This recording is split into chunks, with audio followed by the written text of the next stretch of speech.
Alright, welcome back. We got video 4 of the turn part project. So the first thing I'm doing here is I'm just going to chuck up this piece of 1-inch diameter round stock, and we're going to turn a 60-degree included angle, and it's going to be our dead center that we're going to hold in a 4-jaw chuck. So dialing in parts,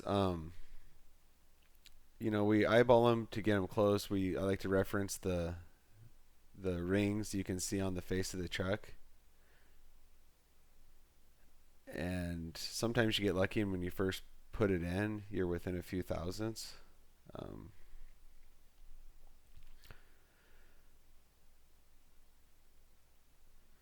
So I had 2 jaws that were pretty close, so I zeroed the readout, and then I moved to the opposite jaws and adjusted the part to where I was getting a 0 reading, and now I'm just going to snug this up so I have a good firm hold.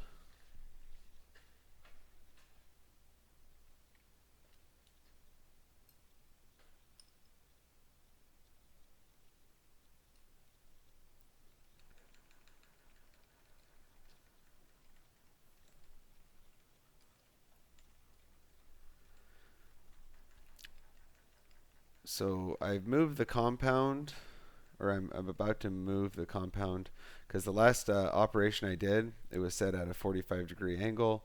Now right here I have it, and it's a neutral angle, and as I tip it, I am turning it 30 degrees from the center line of the bore of the spindle, and that will make a 60-degree included angle.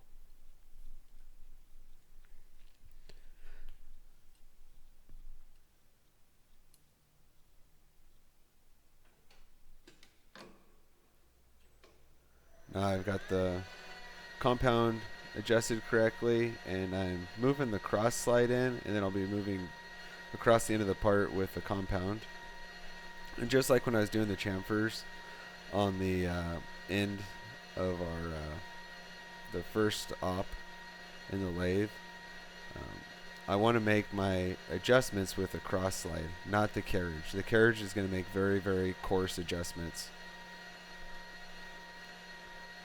So it looks like I finally found the end of the material, and I'm going to go ahead and adjust in by 100 thousandths. There's no reason to take little baby cuts when we got metal to remove. All we're doing is wasting time and dulling our tool. So I'm going to kind of skip through a lot of the cutting because it's redundant, but you'll get the point. I'll show you enough that you'll see what's going on. So that's 100 thousandths, 50 per side. I'm feeding it at a decent rate. I'm making a chip. I know I keep on repeating that, but your chips are telling you what your cutting action is, how it's really performing. So always watch your chips. You're watching for the shape, and you're watching for the color. If you're using high-speed steel, that's going to be our turning tools that we grind in drill bits. We want to see silver chips. If you see brown or blue, you're going too fast, especially if you see blue. Now, when you turn this dead center, it does not have to be turned to a extremely sharp point. There is a little flat that is still present on the end of this. But just remember, you don't need a needle point, and in fact, you don't really want one because it's just something else that can hurt you, potentially.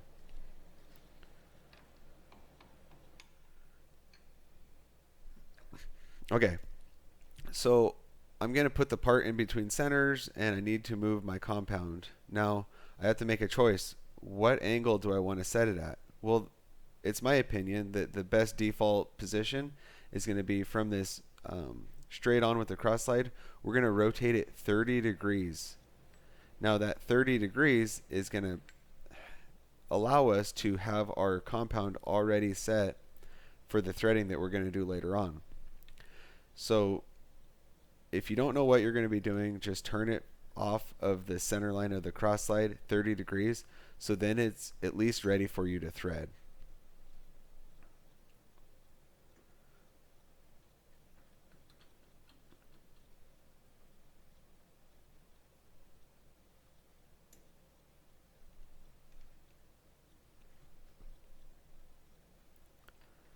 Now I have my tool, and I'm going to come in here and I'm going to touch off on the outside of the part, and then I'm going to zero my dial and take a 100 thousandths cut off the diameter, so 50 thousandths per side.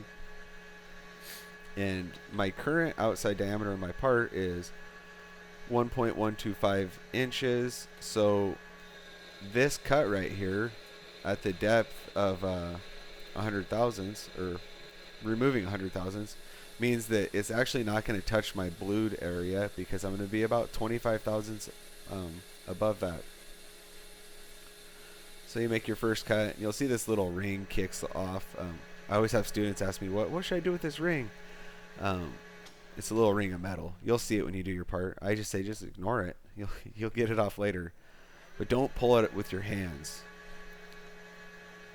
So here comes cut number 2. I'm at roughly 1 inch, 25 thousandths. When I remove this pass, I'll be at about 925. And you can see the very faint layout line. It's not the big wide band, it's a narrower band. And I'm going to stop short of it, because like we talked about in the last video, we want to stop short of our line, and then we can approach it very accurately as we finish up the fit.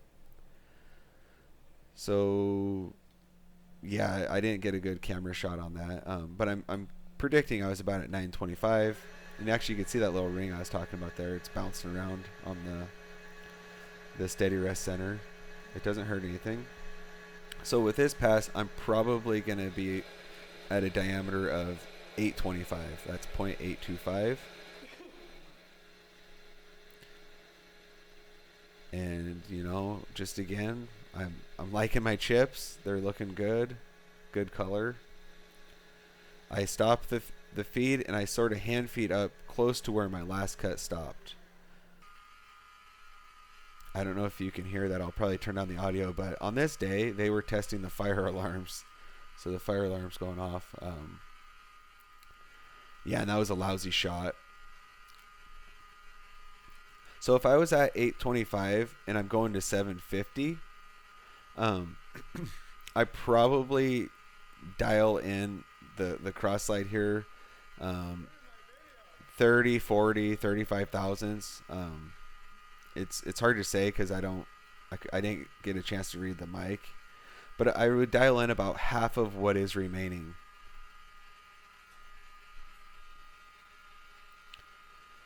Now after this pass, because it's my pre-finish pass, you will see me dust the fit area with some emery cloth before I take my last measurement, before I dial my final cut.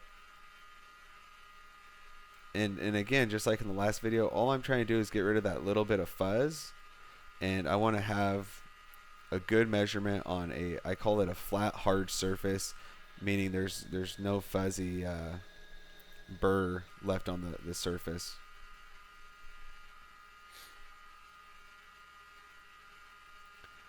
And you'll see me, I stop short, and I'm going to go probably 2 hands on the carriage handle here to come up close to where my last cuts have ended. But I still have a mark from my layout on the surface plate.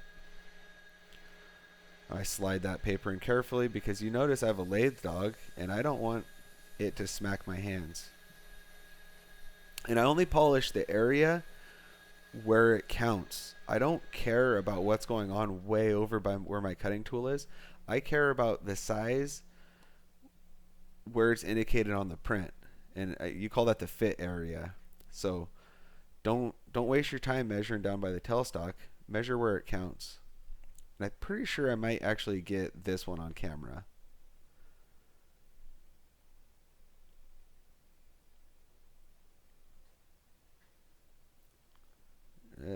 Let's see here.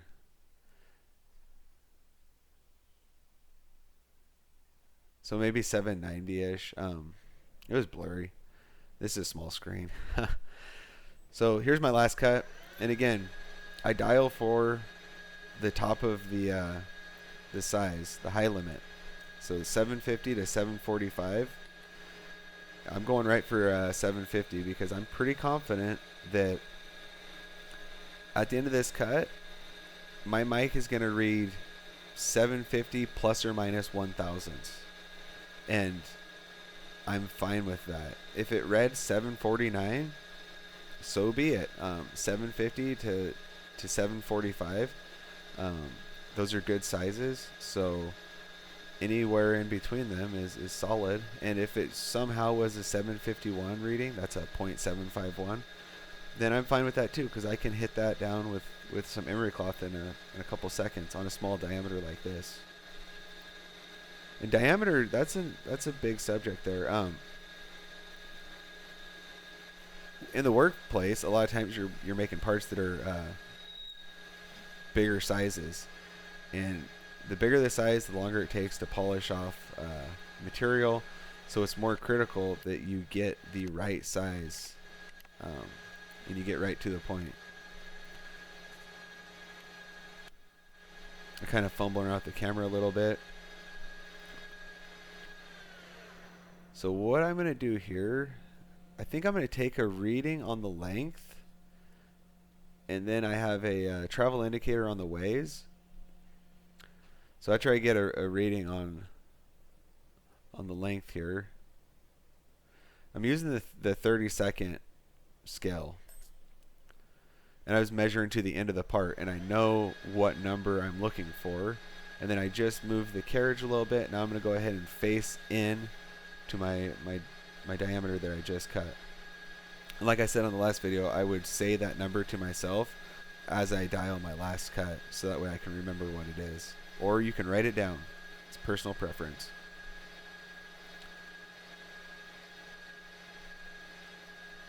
And then I think I turn it back on and give it a little kiss with some emery cloth, and you can kind of see that finish.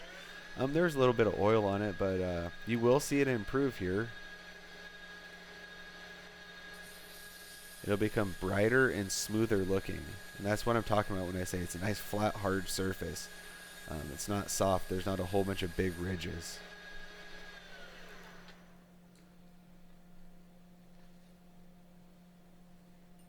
And this will be about the end of this video. I show off the near perfect size, and this last video is going to be the video after this is going to be the last one. It's going to be very brief, but there we are. We're at 749 and probably 8/10,000ths of an inch. So nothing wrong with that. Be happy if you see those numbers. And yeah, so that'll be the end of the video. Have a good day.